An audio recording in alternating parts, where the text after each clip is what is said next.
Hello, my name is Andres Cuervo, and welcome to another episode of Beyond the Scenes. This is a space where I have conversations with friends, people in the industry, creatives, and today I have the pleasure of having here in the studio my friend Matthew Hutchins with me.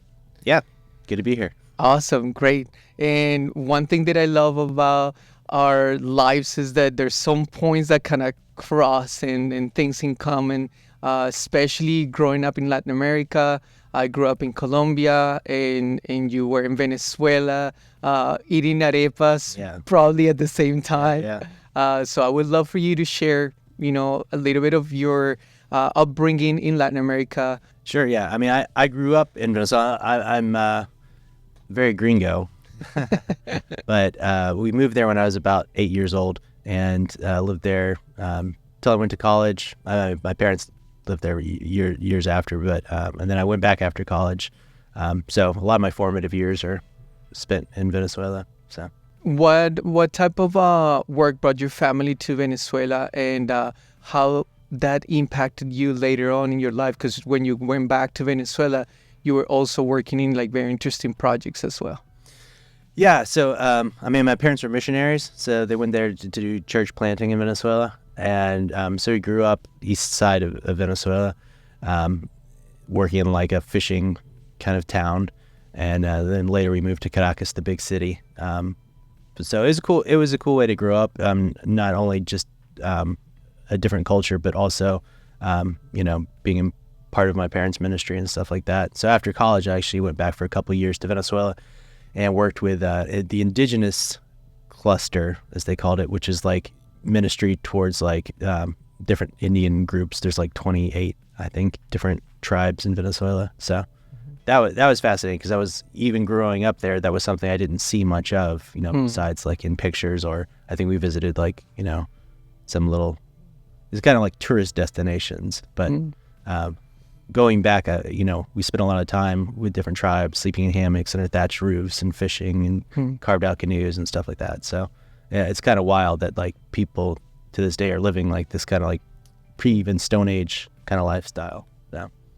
And I mean, some people look at that type of work and might think, oh, but it's the Americans going to the indigenous tribes, and it's this white savior complex, and they're going to mess up with the traditions and, bring the things that are going to basically hinder that culture. Yeah. But your take was different. It's like it wasn't necessarily like that. It was more like more immersing in their culture as well.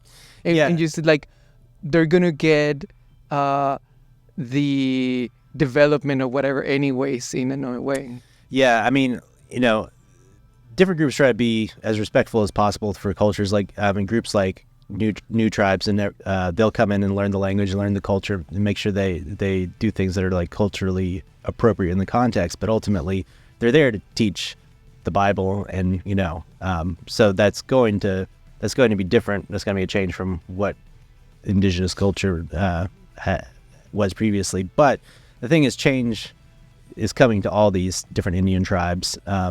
So can be a change for the good, or a change for just an unstructured kind of change as like capitalism creeps into an area, or other things like that. Because those are the things that arrive first. It's like, oil corporations, like people looking for gold, like all these kind of things, like kind of start infiltrating into these deeper areas, and that's like their first contact. So it's not necessarily always a good experience. And I saw some of the things that happened over time, just having been there for a while and then coming back, because there was, for example, something provided by the government, and they're trying to help, because the government's working towards it too. They realize they can't have these Indians incorporated into like modern society if they can't read, and they're already at a disadvantage economically. So there's things in place to provide schooling for children, and to learn to read. And part of that's like they gave them TVs for some of these courses, and then you come back and then they're just watching all these movies from like all over the world, and so the change comes one way or the other. So and the world's getting smaller. The Venezuela of that time, I bet you it's a very different Venezuela of today, you know. Yeah. I remember, you know, growing up with the concept that Venezuela was a very rich country and that Colombians were immigrating to Venezuela for a better life. Yeah. And it seems like it's the other way around. This time it's Venezuela's immigrating to Colombia. Yeah. What do you remember of the Venezuela of your youth? I mean, when we came, it was probably just post really the boom time for Venezuela. But I mean, by all rights, Venezuela should be still the richest country in South America. Like, their oil reserves are actually larger than Saudi Arabia's. They have resources like diamond and gold, bauxite. They're they're super heavy on resources, and it's just like a beautiful country. You know, they have savannas, they have the beaches, they have mountains. The Andes start there. So just in tourism, they could survive alone. But you know, it's all been squandered. So it's sad to see, because there's just a lot of corruption that's just eaten into the whole system. Yeah, it's not just a political system, but it's the fact that there's an entire generation that is growing up not knowing anything but that system. Oh yeah.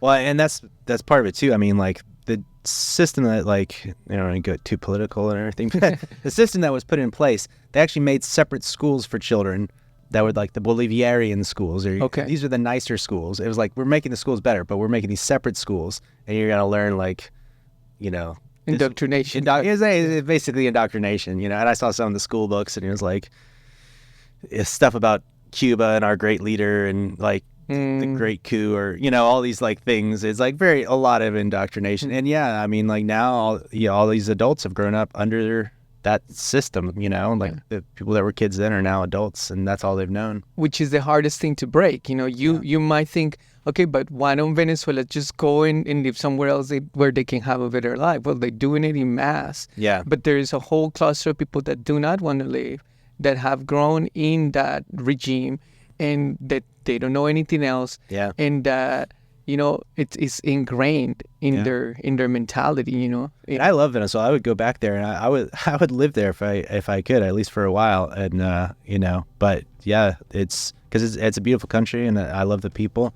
and I miss it. And you know, but just it's sad because it all has been squandered, and yeah, there's no foreseeable way out at this point. Like, I mean, there is a way out. It'll change. Like, I have faith that at some point, you know, they'll pull themselves out of it, but it's hard, you know. And disheartening, because you'll think, okay, how about the democratic way? You know? Let's try something that doesn't mean building a guerrilla army that is going to overthrow the government, which is what happened in Colombia for over 60 years of trying to build that or get to that place. But it seems like it's not working. Oh, yeah. It seems like it's not working. I mean, these last elections really showed you how deep the corruption of the system has gone, you know. And it's like, they still call themselves a democracy, but it's like, it's a dictatorship, you know. Like, So when you left Venezuela, went back to the States to go to school, and what was your choice of career at the time? So, I mean, growing up and all through high school, I made movies. Like, I enjoyed filmmaking and stop animation and all that kind of thing. But I didn't think it was like a viable career choice at the time. I thought this was just like a silly thing that I like to do. So I just studied biology instead, because I'm like, well, I like biology, and that there's careers that use biology. So that was that was the extent of my thought process. So I studied biology, went 4 years, got a degree in biology. Wow. Yeah. And then got out of school and was like, I don't know what I want to do with this. So, through some different circumstances, I eventually ended up back at filmmaking and kind of realized, like, oh, this has a lot of more. It's not just a silly thing; it has more potential to influence the world, you know, through education or anything else than a lot of other things do. So it's interesting, because many of my friends, when we get into the conversation of how you got into the film industry, they'll say, "Oh, I was in science, I was in technology, I was in you know, like different career paths, and somehow it ended up." But it always helps to have, you know, a different background, even when it is just to open your mind to something that's not necessarily technical or something that's not necessarily film related. Kind of helps in different circumstances. Like if you're on a shoot and you're like, watch out, that's poison ivy. because you know it because you're like, I took biology. that was worth it. For that single For that single instance, thing. 4 years of education. I can identify poison ivy. But when you went back to Venezuela later on, were you also involved in film, or that came after? So when I went back to Venezuela, I was doing sort of a short-term mission program. So it was a 2-year program, and that's when we were working with indigenous tribes. And a lot of what we were doing at the time was sort of like research into what other mission organizations were doing. So we were traveling around a lot and meeting a lot of other missionaries and other churches, and sort of just kind of doing surveys and seeing what's happening where. So at the time, I had a camera. I started filming things, and we were in the Amazon with the Yanomami tribe, and we were there with the Dawson family who'd been there. They have 4 generations of people there at the time. The first ones came like right after the war and started the ministry there. But they had a script that they were turning into a movie that was about the Yanomami people, and that was one of the things that like got me sort of thinking about it. Like, oh, this is like It's like the two worlds collide. yeah. That's It's cool. like I would like to make that movie, you know. Yeah. And later, I actually got to meet the people that did that movie got made, and I got to meet the people who done it, which is cool. But yeah, so that among some other things. So I started filming, and I was trying to make some promotional videos for some of the things that were going on there, things like that. So that's what really sparked my interest and kind of made me see filmmaking in a different light. So That's cool, because it comes from a passion, but also like a calling. yeah, And it merges into something that's eventually coming to be, your career, and that your livelihood, your income comes from that. yeah. Now, the other thing that we share in common, besides living in Latin America, being part of basically the same group of people reaching out, the unreached and everything, is that you lived in Florida as well. Yeah. I lived in Miami. You lived in Orlando. Yeah. How was the industry in Orlando for you? And were you already working in your specific part of the camera department in Orlando, or most in general? I mean, my career was pretty fresh when I moved to Orlando. I'd been in Birmingham, which is kind of where I went after Venezuela. And that's when I bought a DVX 100 and started like making things. I had a lot of friends that are musicians and making music videos, and I think I shot a couple weddings and, just shooting anything I could. So that's sort of where I started out. So from there, I was dating a girl that eventually became my wife, but that's what moved me to Orlando. So when I got to Orlando, I had some skills. I had some editing skills, and it was actually editing that got me my foot in the door with the first production company. They'd shot this promotional video, or I think it was a commercial. They shot it in Spanish and in English, and they realized they didn't know how to edit the Spanish version.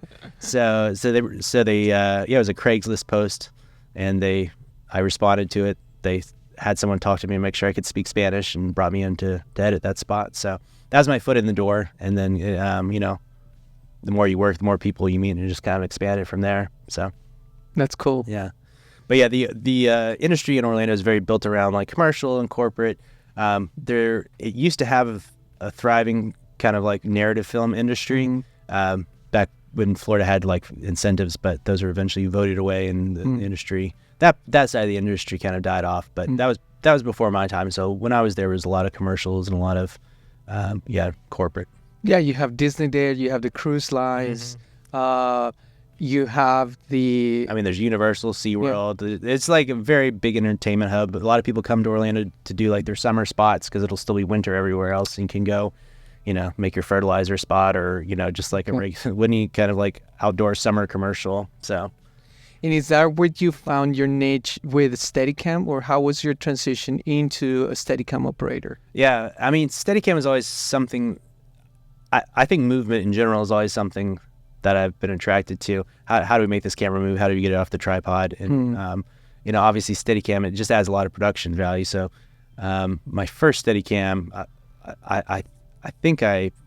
first Steadicam, it's not really a Steadicam, but it's the same physics. It's like changing the center of gravity and the center of mass to stabilize something. So yeah, I had a rig with like weights on the bottom of it, and basically my hand is the gimbal sort of stabilizing, okay. and the camera's on top. I think I made it from an old tripod and some weights from an old from an elevator that had been disassembled. So that's where like just sort of like playing around with it started. But I eventually got to assist for a Steadicam operator, became good friends with him, and then he was sort of my mentor and brought me into it. So.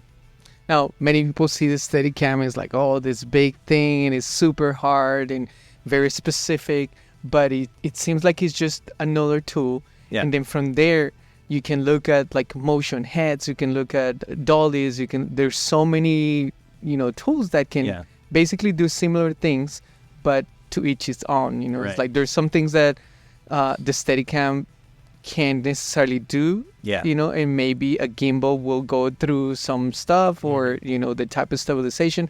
But I see many people thinking like, oh, we don't need a Steadicam operator. We can do it with a gimbal. Yeah. It's just like throw it on a small little gimbal, but not everything can be executed the same way.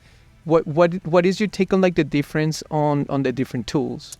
Yeah, I mean, I always talk about Steadicam, like Steadicam and gimbals are both similar tools in that they stabilize a camera, but I was talking about Steadicam like a race car, whereas gimbals are kind of like driving a bus. It's like they both get you where you want to go, but you have like a lot more control and a lot more finesse with a Steadicam if you know how to use it. Okay. The good thing about a gimbal is you can hand a gimbal off to someone who's never held a gimbal in their life before, and they can walk around and the shot's going to be smooth. You're not going to have any issues there.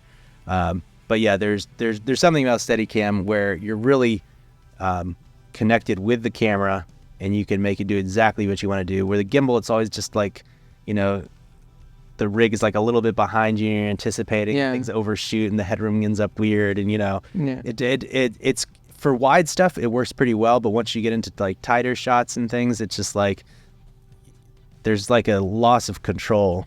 The machine is between you and the camera in some way. So yeah, and it seems like the Steadicam is more like an extension, like another lamp, Yeah. like an extension of you that responds very quick and very organically, rather than the gimbal that it's true. Sometimes once you calibrate it, once you stabilize the camera, it's like kind of understanding the response time and how it's going to. Now, there's some uses of, like if you're going to go through a window, kind of hard to go through a window with a Steadicam. Right, know? But you can pass the gimbal through a window and do those kinds of shots. The typical one-ers, which a one-er will be considered like a single consecutive shot without breaks. And there's, so many famous ones, like Boogie Nights, for example. That to me is like the goal of an operator, is to be able to pull this. What do you remember some of those shots that inspired you that you can emulate? I mean, there's as far as what other people have done, there's a great shot in Kill Bill. I think it's the first one.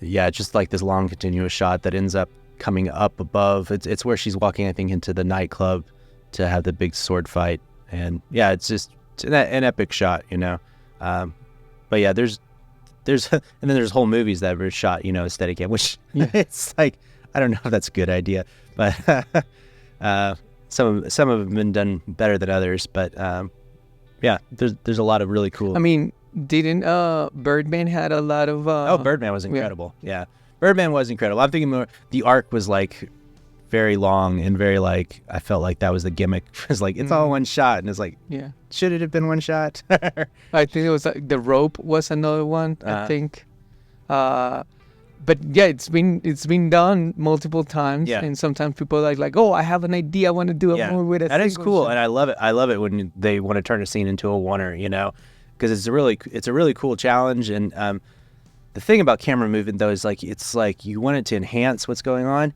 but you don't want it to distract. So ideally, at least for like your typical viewer, you don't want them to be like, the shot's going on for a really long time. You want the scene to play out in front of the camera in such a way that they don't think about the shot. They can be immersed in it, like it's helping with the energy and what's going on. But you don't want to draw attention to like, hey, this is all one camera that's moving through this environment, and we're just following the action, So I remember, I love Roger Deakins. He's probably my favorite DP. And I remember going to the movies. There's this war movie, 1917. 1970. Yeah, yeah. So I'm sitting at the theater. Uh-huh. For some reason, I didn't do any research about it. I just went to just see it. Uh-huh. And for a while, I'm like, oh, this is a long scene. And I keep watching it. Whoa, what is this? So I was surprised because I didn't know what I was expecting. Yeah. And it took me like a while to understand, oh, this is what they're trying to do. Yeah, yeah. And it was just remarkable. Yeah. It was very, very interesting. Yeah, but the storytelling in it is so good that you're not, obviously you noticed it, but you weren't like totally Oh, distracted. yeah. At one point, I was like, I accept the fact that it was going to be like that. Yeah. And then the suspense of disbelief kicks on. Yeah. And I'm like, okay, Yeah. I'm going to... We're on this journey. Yeah, we're in Yeah. this journey. And it's just remarkable, It's also a way of telling a story using the tools, but then giving meaning to it rather than a gimmick. Yeah, yeah. Example. Yeah, that's always the danger when you do go for a oneer is like, is it because we want to do a oneer? Is it because we're behind and if we just do this in one shot, we can get out of the scene, Or is actually something that's going to enhance the story and bring energy or life or just like, allow us to tell. But it's not always a time saver to do a oneer. No. Many times it's not because, you could set up for multiple days to do a oneer, depending on the level of complication. The choreography that goes into it, the blocking and the lighting And TV, I've seen it be a time saver before where we're like, oh, let's just make this a walk and talk because, like a walk and talk oneer where you have like a character, another character joins them, they leave, another character joins them, Yeah. Where it's like it's got energy to it and they don't have to cut between cameras, it's like it's not the best way to do a oneer, but it's done sometimes. How long were you in Orlando before you moved to Atlanta? 15 years in Orlando. Yeah, longer than we expected to be there. Yeah. But it was a good run. I eventually, there hadn't been a lot of like narrative stuff. We would get things occasionally. The nice thing about Steadicam too is you get to day play on things because it's sort of a specialty. So if there's a TV show or movie and they're just looking for, a day or two to accomplish a certain shot, you get to go and day play on it. And so there were movies that would come to town and shows that would come to town and sometimes I'd have those opportunities. But eventually we got some longer run stuff and I was fortunate enough to end up on it and kind of got me back into the world of narrative. And I realized that I wanted to do more of it and I would need to move if I wanted to do that. So that's what happened. And how was that transition from Florida to Georgia? And because many people like myself, I came to Georgia not having many connections or friends, neither family, and had to, work my way out into the networking and meeting people. But also, there are seasons here. There's a little bit, but there's, so even small things like that kind of like ignite something different, Yeah. I really like Georgia. I went to college in Birmingham and lived there for years too. So as far as like, it's very similar like topography wise and climate wise. So I was used to that side of things and just like Southern culture and stuff like that. So that was all sort of in my wheelhouse. As far as like industry stuff, there's an adjustment, but I had a lot of good connections, a lot of good friends that knew from here and other people that had moved here from Florida.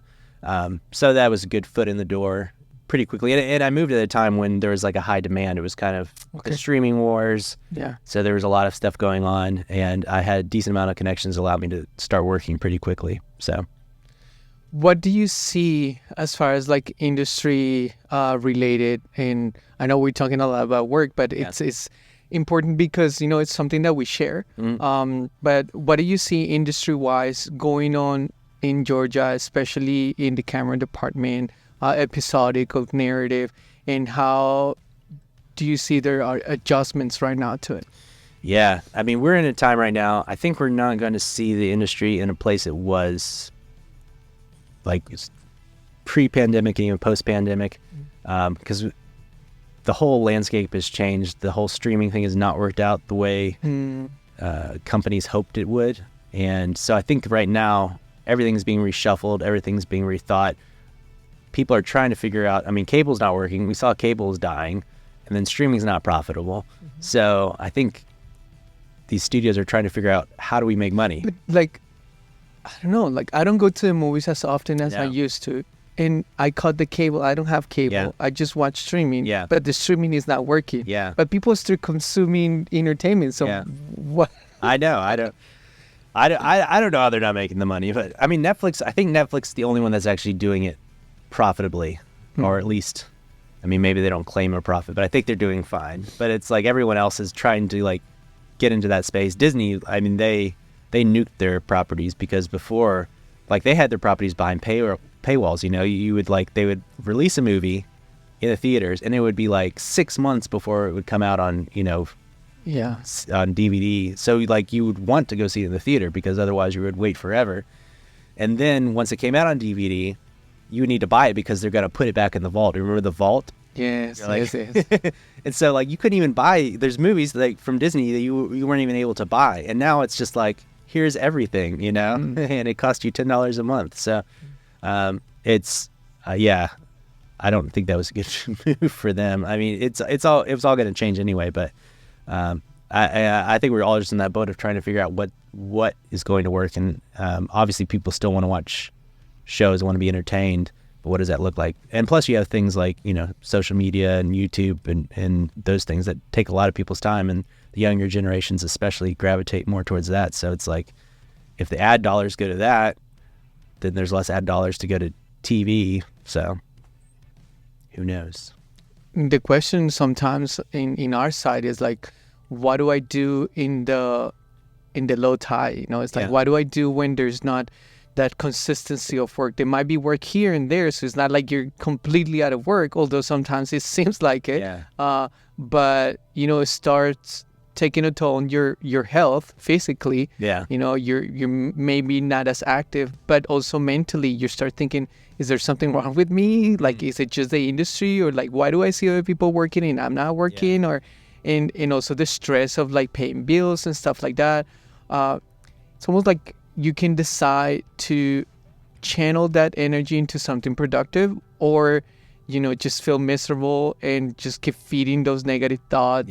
Yeah.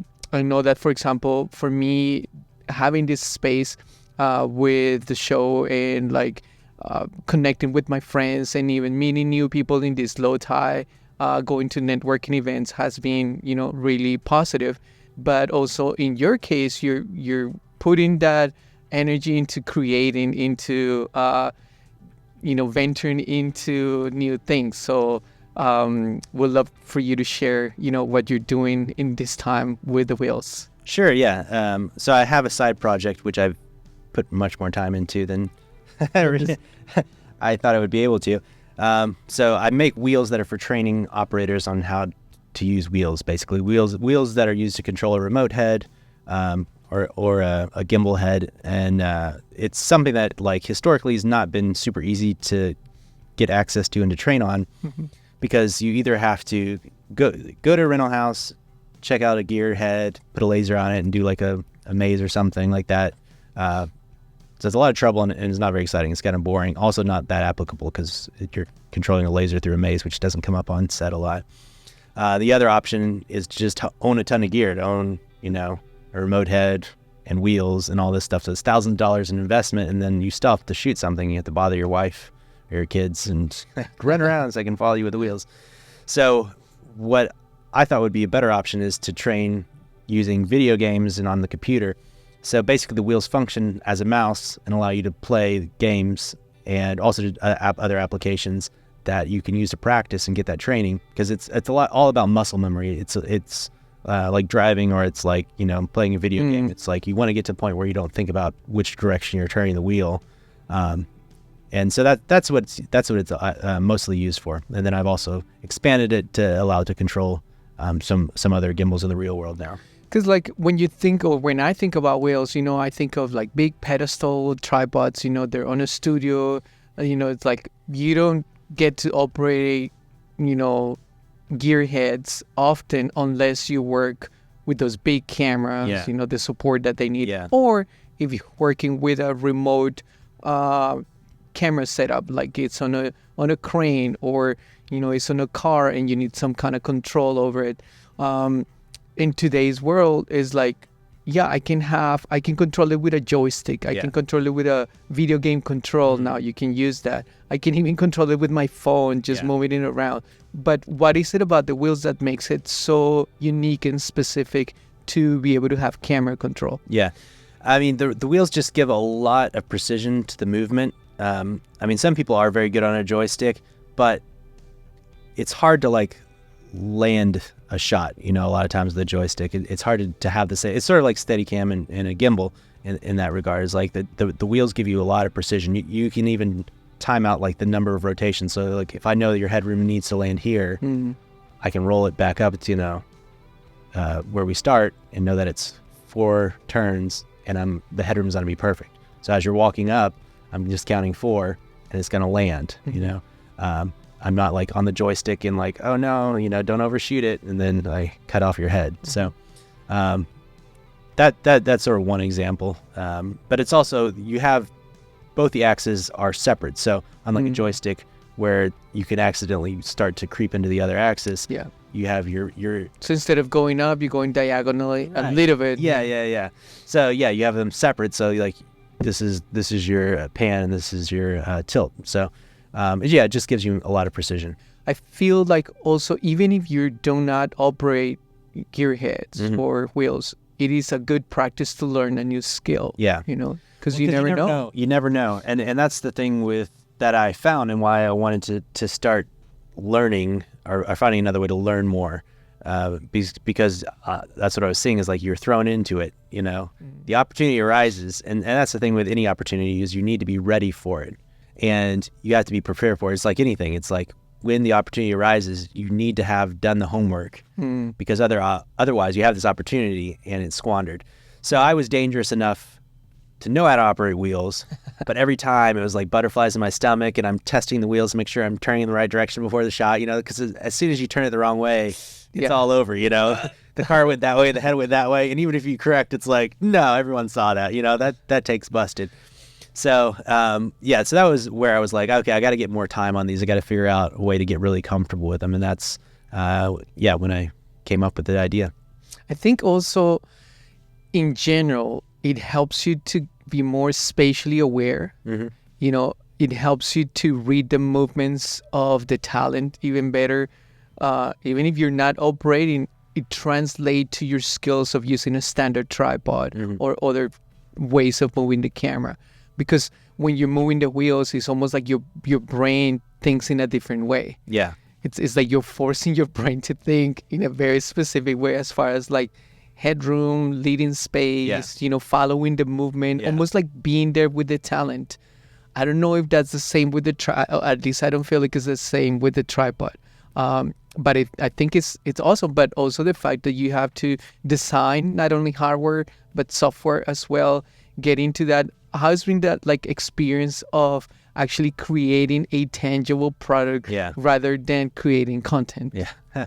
I mean, the first prototype was a wooden box with like pulley wheels and it was rubber banded to an actual physical mouse that I took apart. It was like an old rollerball mouse. So that was the first iteration and it worked, but I was like, okay, the concept is good, but I can do better. So from there, I jumped into coding, learned some Arduino skills, 3D printing, 3D design, just like some general manufacturing. So it was a lot to kind of tackle, but along the way, it's gotten better and better. So that's a great challenge, and I think the next challenge is marketing a product. Because one thing is to create it. It's like, oh, it's cool, but now it's like, oh.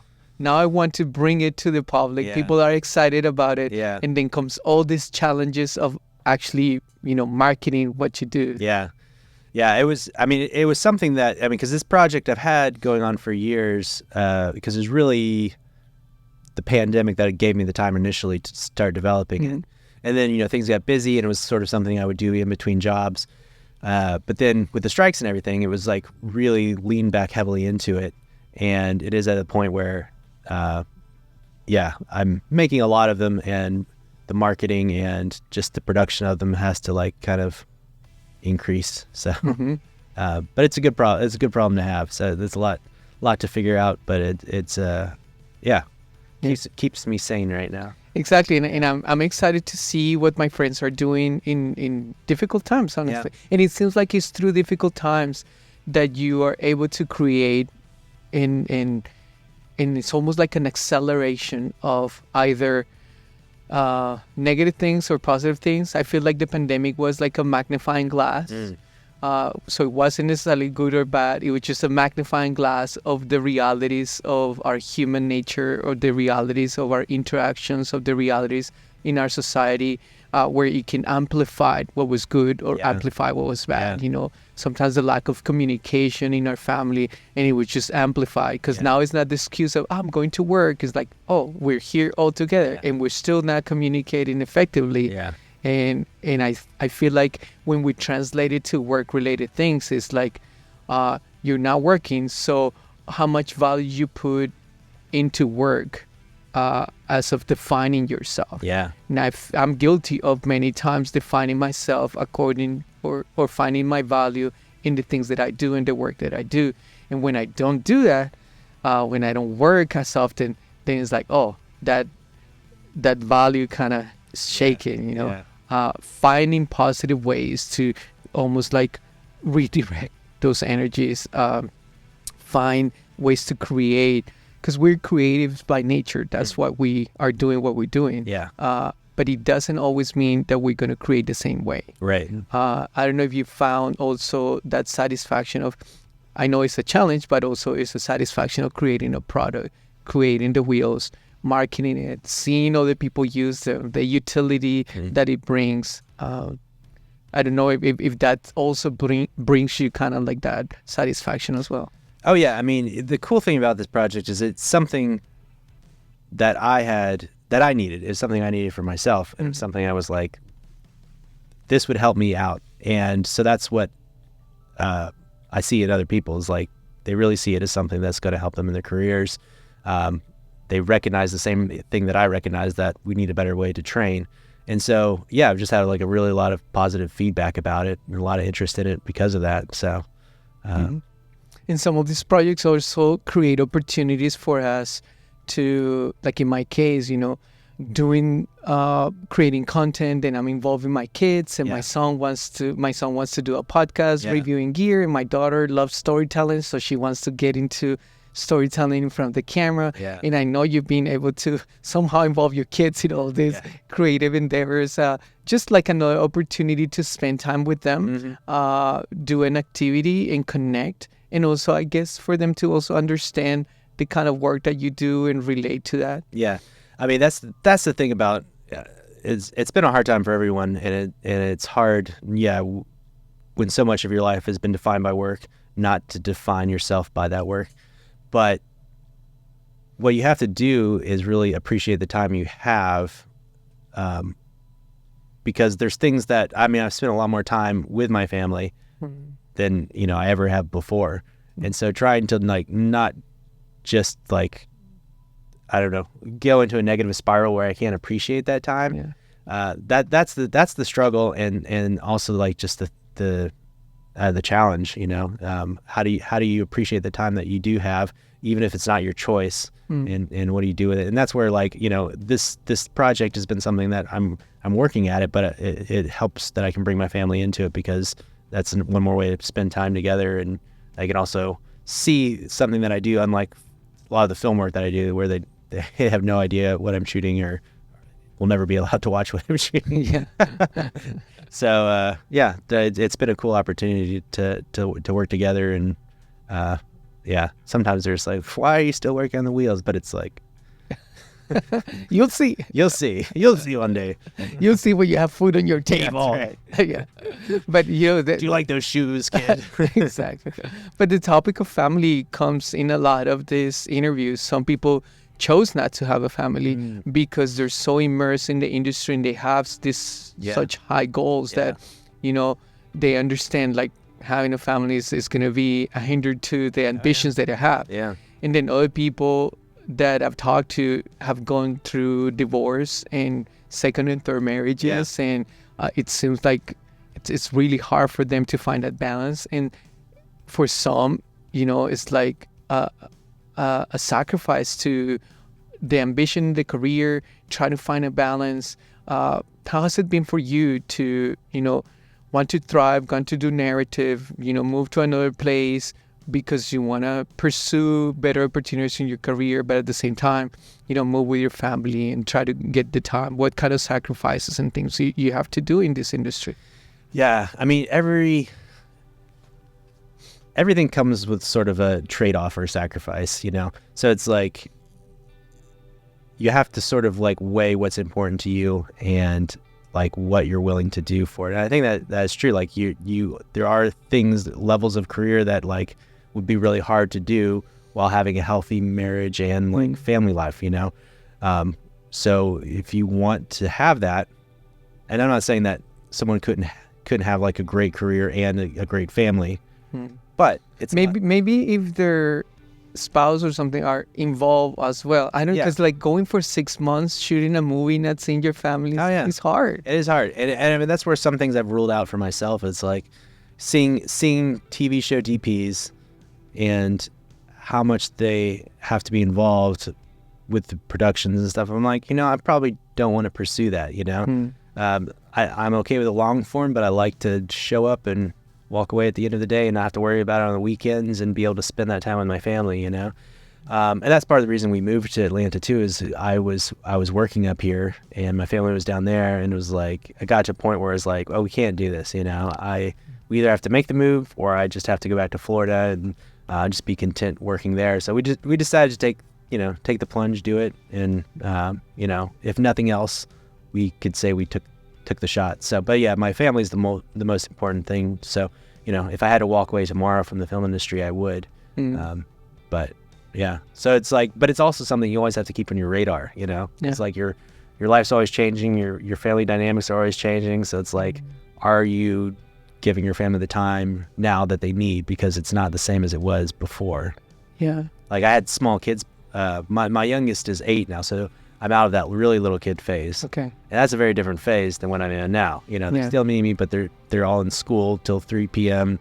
So like, it's a very different dynamic than little ones at home all day and babies and, what my wife needs from me. It's a very different dynamic.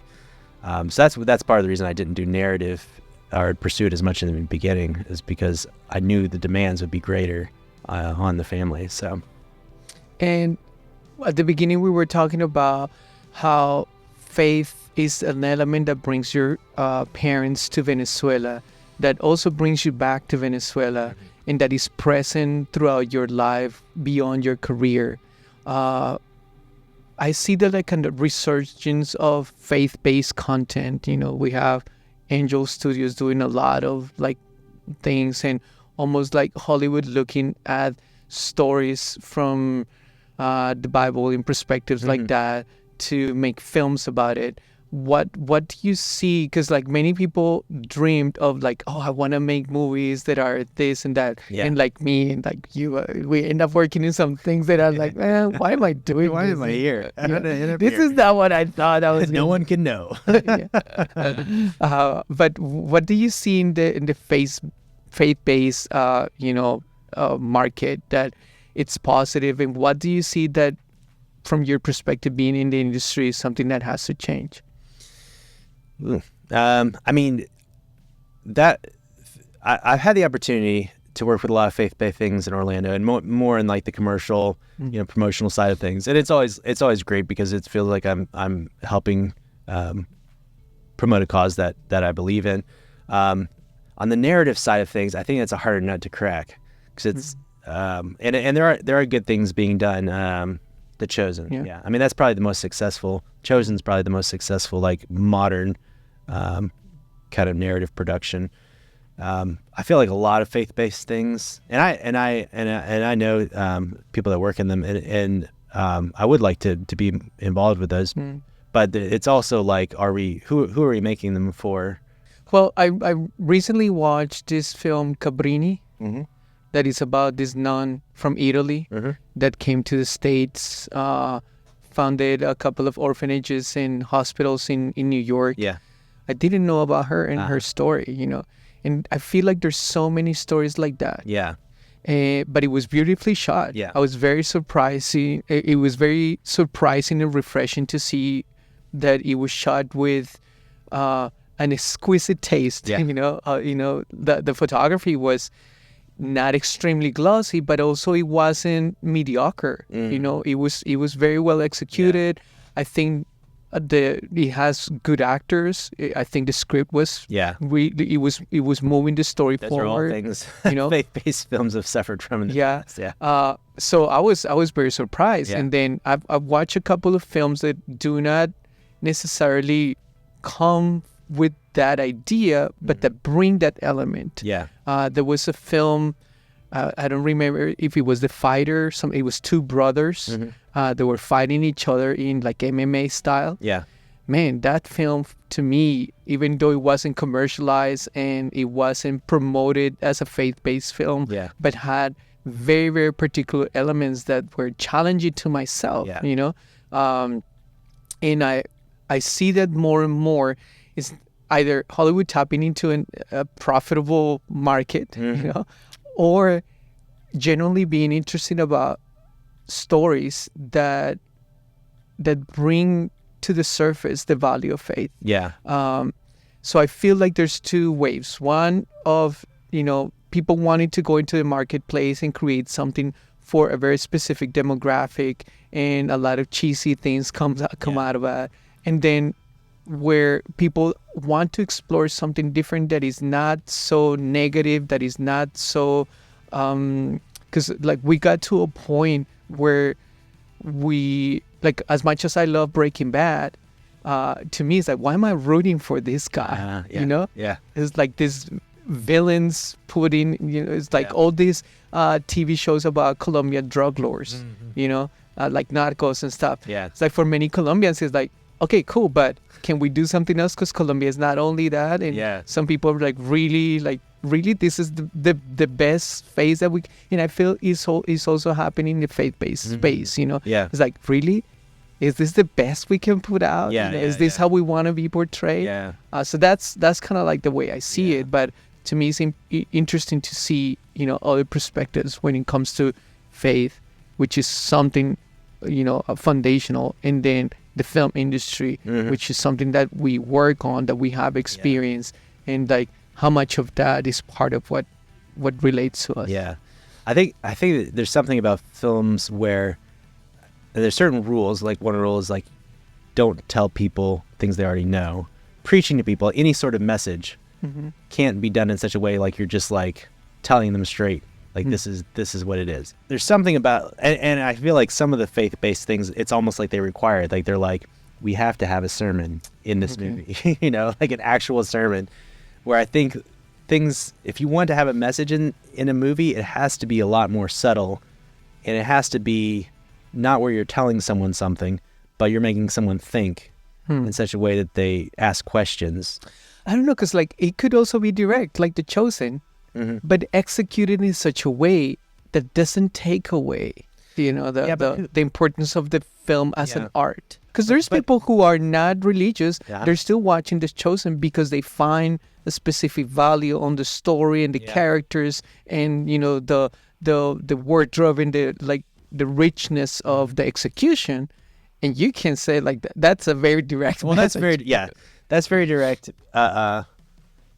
But do you think, I would like to know the numbers on people that are not from a faith background that are watching the shows too. Like, I feel like, and I'm not putting in the same category of a lot of the other faith-based films where we're just making movies for our community to be like, yes.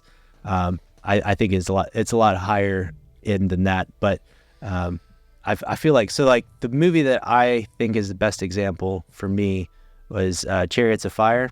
You've seen Chariots of Fire? Yes. Yeah. That's old school. Yeah, it's not a Christian movie. It's not a faith-based movie, but there's characters in that are basically heavily driven, by their faith.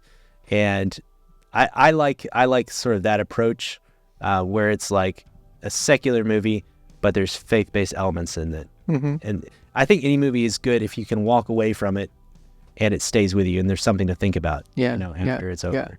I think that's why time travel movies often work well for me, because it's like you come away any of those like about time kind of movies where it's like people reliving their lives and like trying to figure things out, or or like A Wonderful Life, where he's like revisiting his life. It's like those kind of movies you walk away from and you're like thinking about your own life, you're thinking about your own situation. I think like faith-based films almost have to do that too, where it's like if there's an element in there, it's something that just kind of makes you start thinking, and asking questions.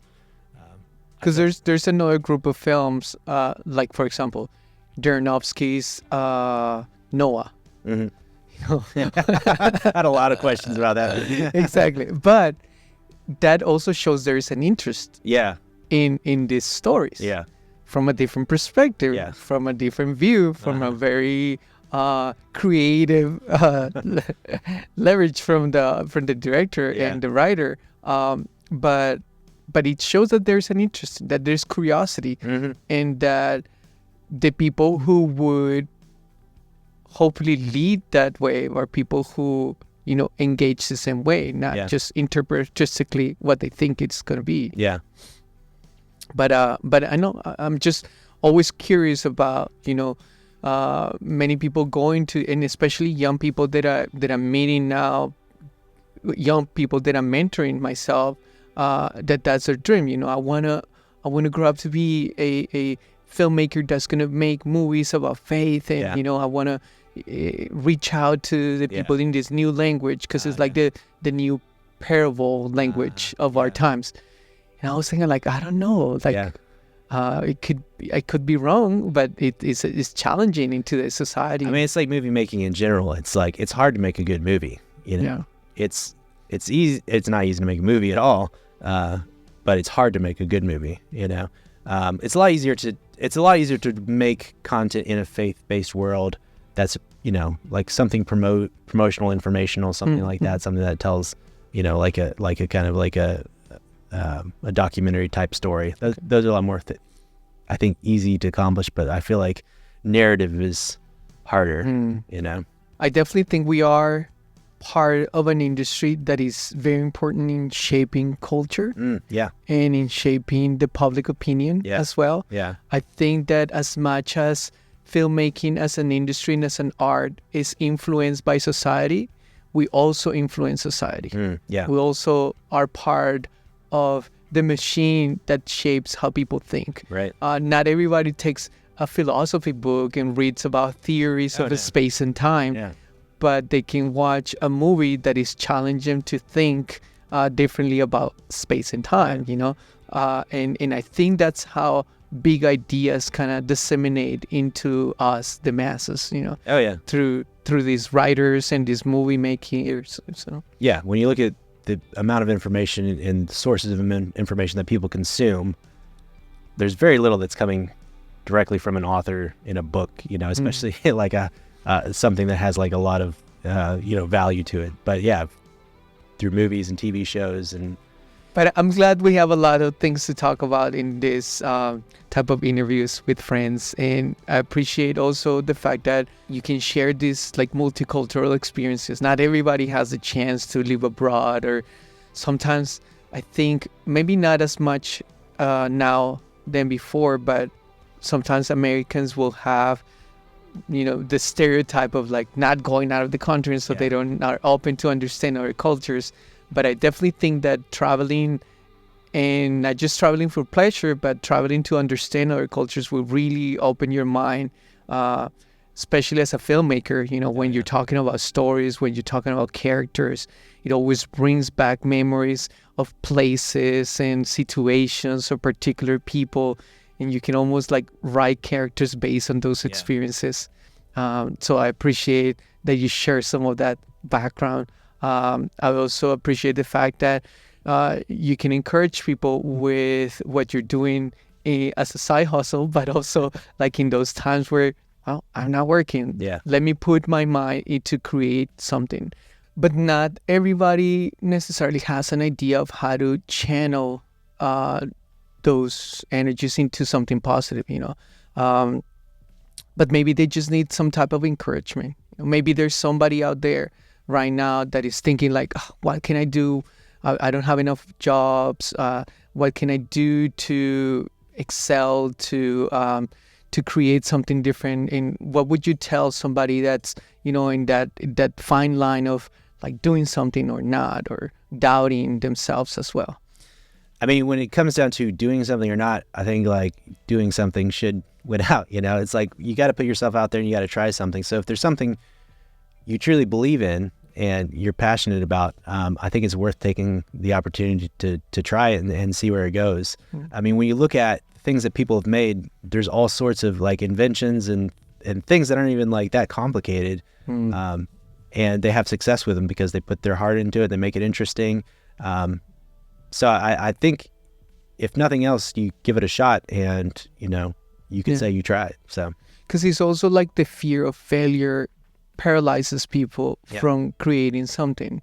And also the fear that it's not going to be perfect. Yeah. The fear that, they're not going to like it. Even if I enjoy the process of doing it, is that fear of what ifs that kind of holds us back. Yeah.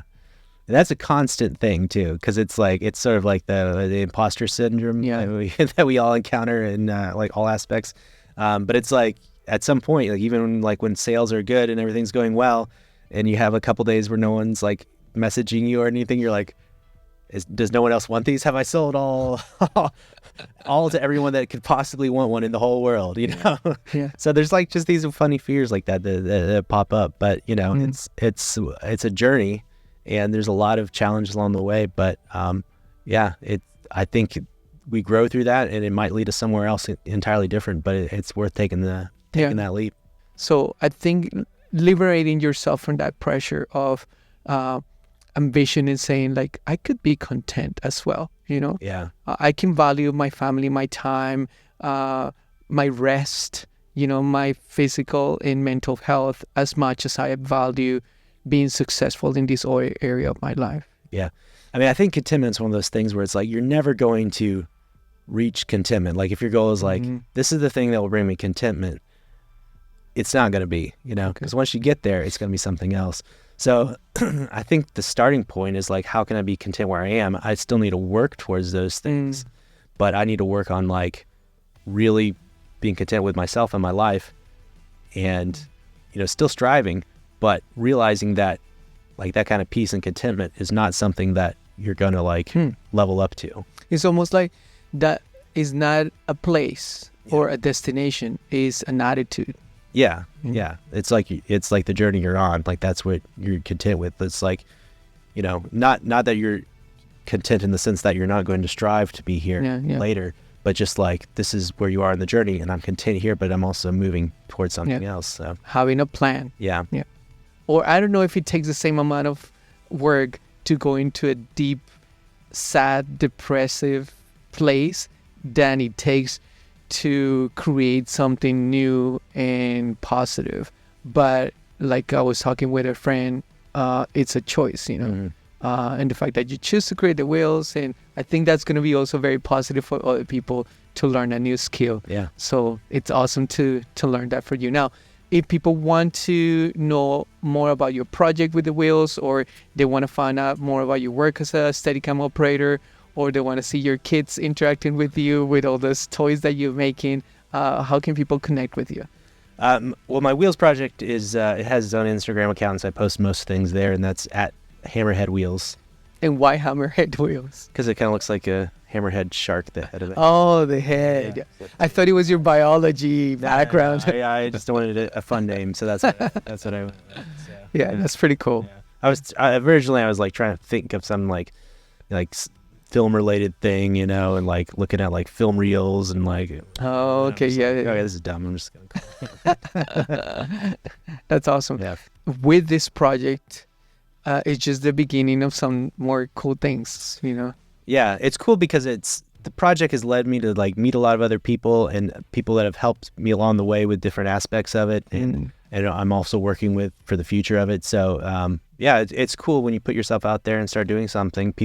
Other people get interested, and they're very willing to like help you out, and not just like supporting you, but also just they want to be a part of it. So it's really cool.